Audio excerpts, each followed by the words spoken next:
Friends, बहुत बहुत स्वागत है आपका अपने चैनल यूजी सह दर्पण में। तो कई मित्रों के अनुरोध आए थे कि मैम एक बार आप क्रिया समझा दीजिए। ठीक है, माइक का स्टैंड बंधु दिख नहीं रहा है। कई मित्रों के अनुरोध थे कि मैम एक बार आप क्रिया समझाएं और एक बार आप जितना भी व्याकरण है अपने शब्दों में आप समझा दीजिए। ठीक है, तो मैंने कहा चलिए समझा ही देते हैं। तो मैं इसको यूट्यूब पर करना चाह रही थी, तो चलिए देख लेते हैं इसको। बहुत ही आसानी से आपको समझ में आ जाएगा और इतना आसान है क्रिया को पढ़ना। व्याकरण कोई भी हो, ठीक है, यदि व्याकरण आपके समझ में आता है तो व्याकरण आपको आसान लगेगा, क्योंकि व्याकरण रटने का विषय नहीं है, पूरा समझने का विषय है ना। चलिए देख लेते हैं। जिस विकारी शब्द से, अब आपको पता है कि जो क्रिया है वो विकारी शब्द है और क्रिया विशेषण जो है वो अविकारी शब्द है। ठीक है, ये ऑप्शन में था आपके, तो काफी मित्र न जानने के कारण बहुत ज्यादा गलतियां किए थे पेपर में। तो जिस विकारी शब्द से किसी काम का करना या होना, किसी पदार्थ की गतिविधि या स्थिति विशेष सूचित होती है, उसे क्रिया कहते हैं। अब थोड़ा आगे चलते हैं, हम देखते हैं कि क्रिया के संबंध से संबंधित कुछ हम जानकारी देख लेते हैं कि क्या है। हम देखते हैं कि क्रिया के बिना वाक्य अपूर्ण रह जाते हैं। जैसे कि आप देखेंगे यहाँ लिखा है राहुल पतंग, लेकिन यहाँ पे क्रिया का अभाव है। ठीक है, राहुल पतंग उड़ा रहा है, अब यहाँ क्रिया साथ में लग गई है। आगे चलते हैं और समझ लेते हैं। बिल्कुल क्लास में आप बने रहना, आज के बाद क्रिया का डाउट आपका पूरा क्लियर हो जाएगा। कभी भी क्रिया से बनने वाला प्रश्न गलत नहीं होगा। हम देखते हैं कि कुछ क्रियाएं स्वयं घटित होती हैं तो कुछ क्रियाएं की जाती हैं। जैसे हवा चल रही है, तो यहाँ पे हवा क्या है, वो स्वयं घटित हो रही है। माँ सब्जी काट रही है, तो यहाँ सब्जी किसके द्वारा काटा जा रहा है, माँ के द्वारा काटा जा रहा है ना। तो हमने देखा ना, ये अब ध्यान रखना, क्रिया में ये पेपर में आता है कि क्रिया के बिना वाक्य अपूर्ण रह जाते हैं। अब ऑप्शन में आता है कुछ क्रियाएं स्वयं घटित होती हैं तो कुछ क्रियाएं की जाती हैं। फिर आता है कि क्रियाएं एक या एक से अधिक शब्दों की भी हो सकती हैं। ठीक है, अब ये ऑप्शन में आएगा और जब आपको कॉन्सेप्ट पता नहीं रहेगा तो पता नहीं, बस वहां विचार और मनन करेंगे। तो हम क्या देख रहे हैं, तीसरा वाक्य क्या है कि क्रियाएं एक या एक से अधिक शब्दों की हो सकती हैं। जैसे राहुल दौड़ा, तो यहाँ पे एक क्रिया है। ठीक है, राहुल दौड़ना यहाँ पे क्रिया है। ठीक है, जो दौड़ना है मैंने इसलिए ब्लैक से हाईलाइट भी किया है कि दौड़ा क्या है, यहाँ पे क्रिया है। तो राहुल दौड़ा एक शब्द की क्रिया है। राहुल चला गया, यहाँ पे दो शब्दों की क्रिया है। ठीक है, देखो राहुल चला गया, मैंने इस तरह से ब्लैक से हाईलाइट करके रखा ताकि आपको समझ में आए। फिर राहुल पढ़ रहा है, यहाँ पे तीन शब्दों की क्रिया है। फिर यहाँ पे चार शब्दों की क्रिया है कि राहुल दूर से चला आ रहा है। ठीक है, ये हो गया। अब हम देखते हैं कि क्रिया के रूप, लिंग, वचन, कारक तथा काल आदि के प्रभाव से भी रूप इसके परिवर्तित होते हैं।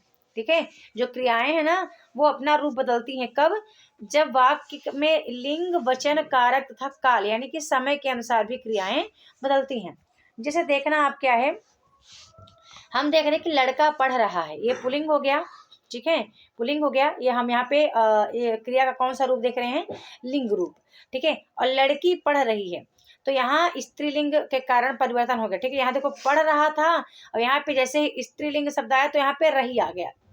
ठीक है, तो इस तरह से यहाँ पे कि क्रियाएं कैसे बदलती हैं, लिंग, वचन, कारक, कार्य के प्रभाव से भी परिवर्तित होती रहती हैं। हम देखते हैं कि क्रिया का प्रयोग सामान्यतः सामान्य वाक्य के अंत में किया जाता है। ये चीज आप ध्यान रखना। ठीक है, ये पेपर में इस तरह से आते हैं कॉन्सेप्ट कि क्रिया का जो रूप है वो कहाँ कहाँ प्रयोग होता है ना। तो क्रिया का प्रयोग सामान्य वाक्य के अंत में किया जाता है। अक्सर देखोगे क्रियाएं अंत में ही आती हैं। कभी कभी वाक्य में एक से अधिक क्रियाएं भी होती हैं। ठीक है, आपको दो चीजें मिली। पहला तो आपको यह मिला इसमें कि क्रिया का प्रयोग वाक्य के अंत में होता है, और दूसरा आपको यह मिला कि कभी कभी वाक्य में एक या एक से अधिक क्रियाएं भी होती हैं। ठीक है, जैसे आप देख लो, अभी देख लो, मालती अभी अभी स्कूल में आई, तो यहाँ पे एक क्रिया है।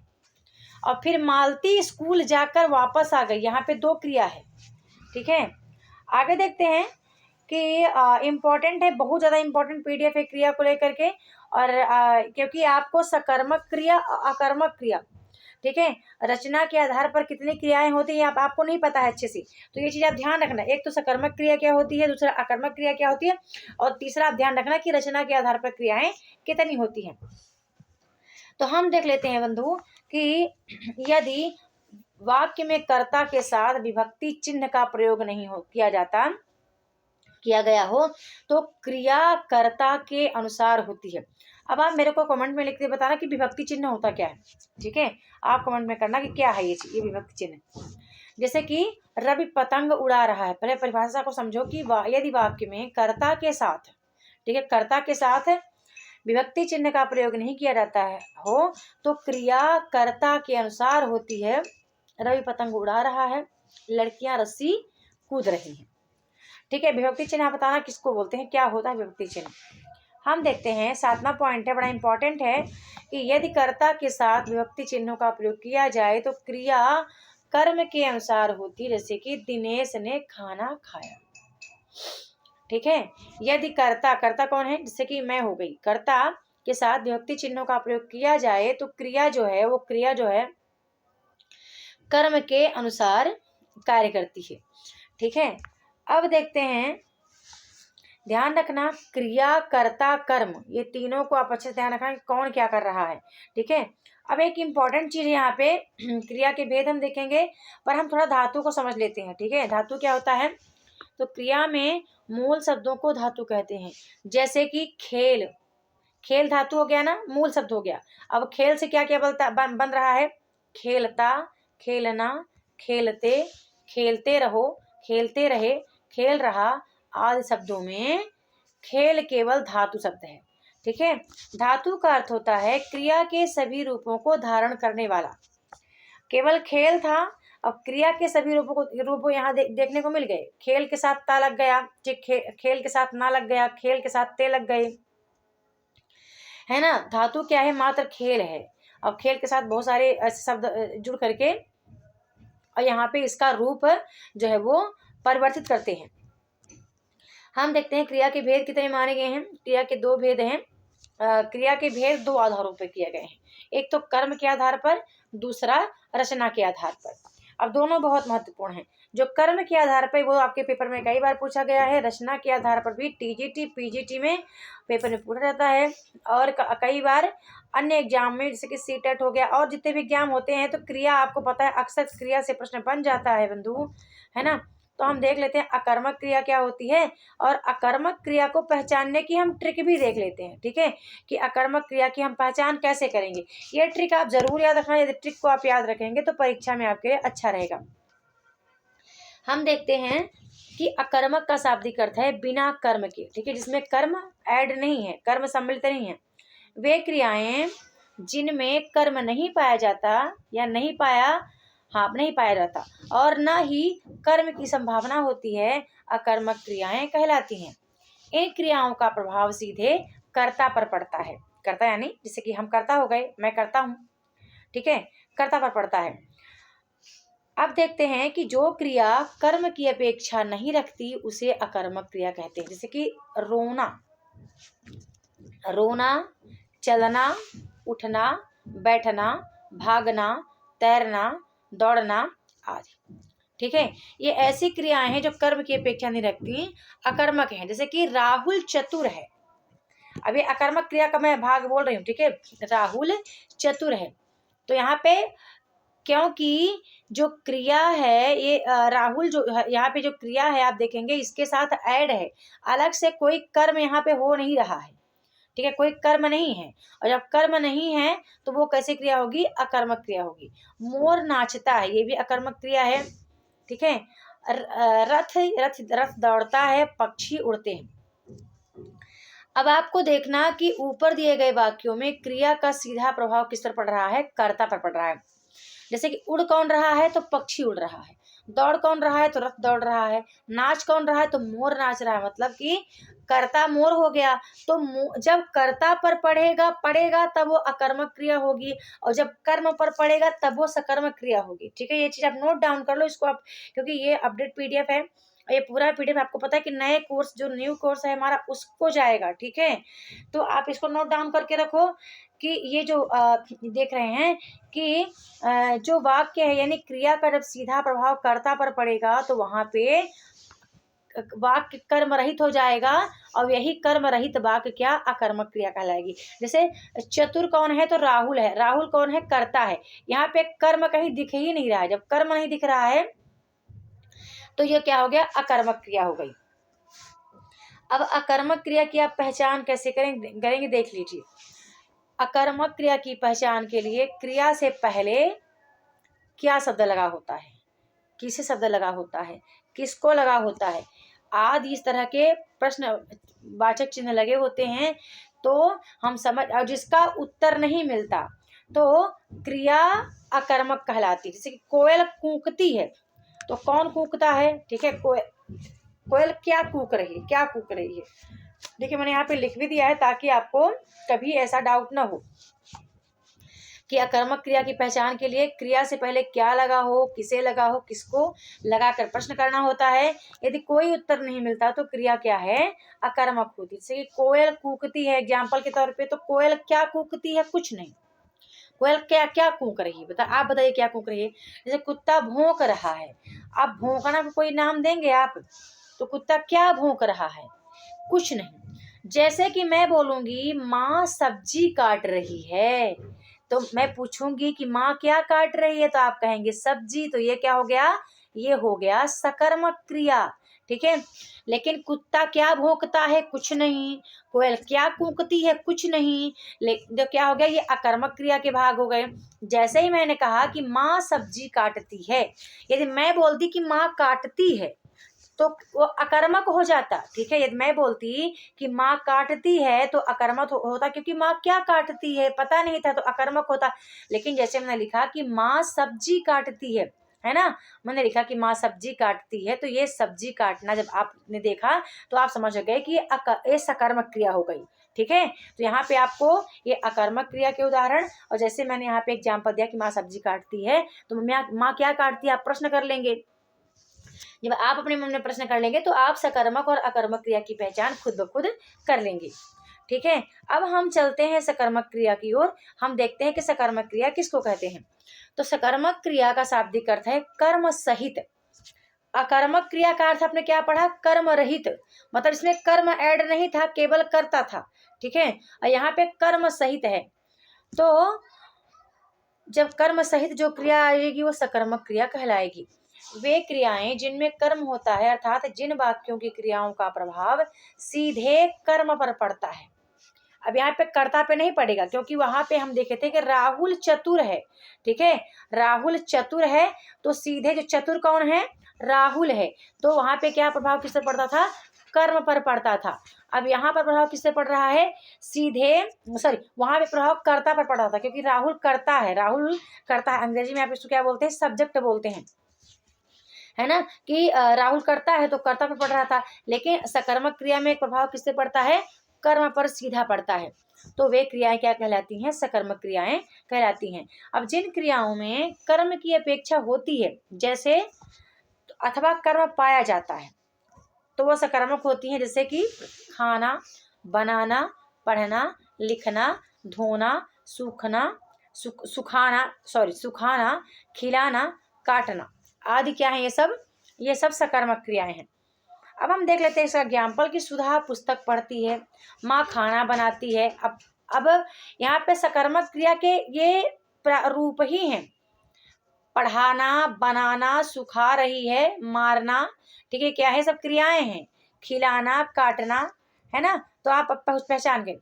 हम देख लेते हैं कि ऊपर के वाक्यों को क्रियाओं में जो फल है वो कर्ता पर नहीं बल्कि कर्म पर पड़ रहा है ना।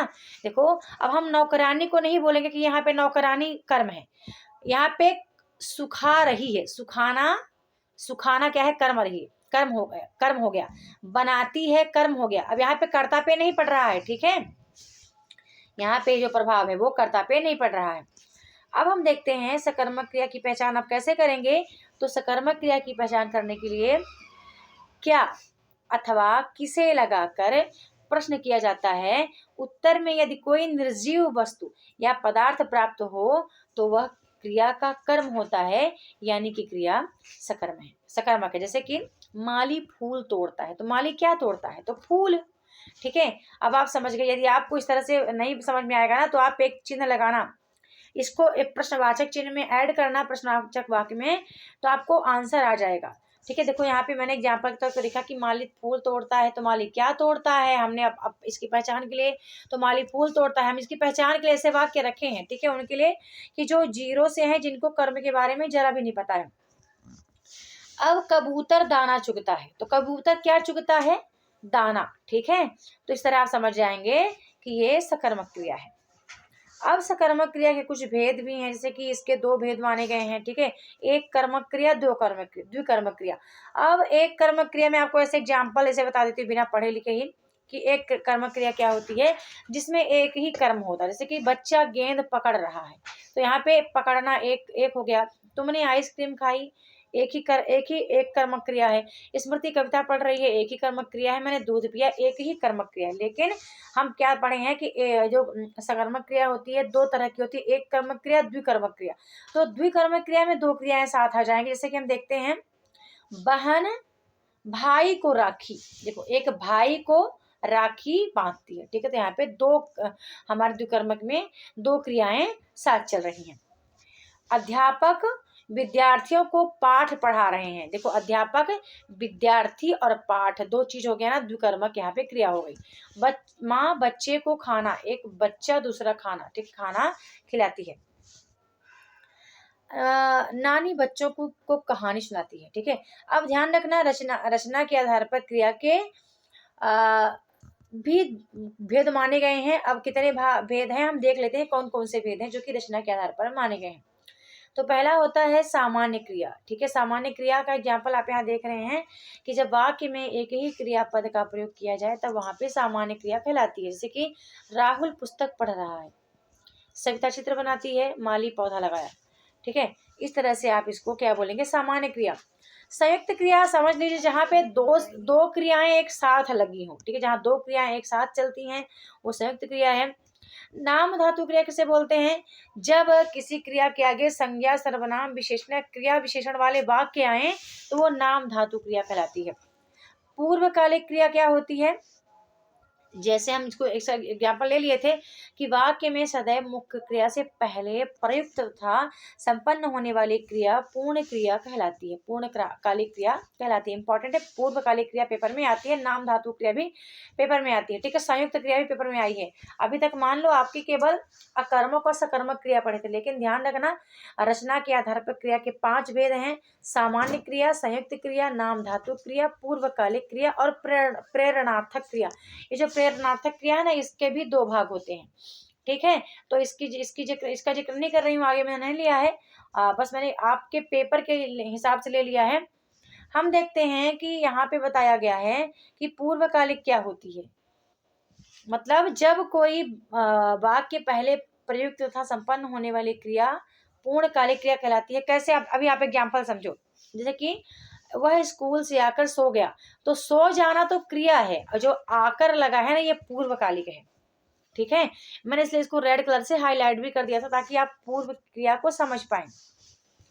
राहुल सांप को देखकर डर गया, तो डर गया ये क्रिया है, लेकिन जो देख कर लिया है, देख कर लिखा गया है, वो वही, उसी को हम पूर्वकालिक बोलते हैं।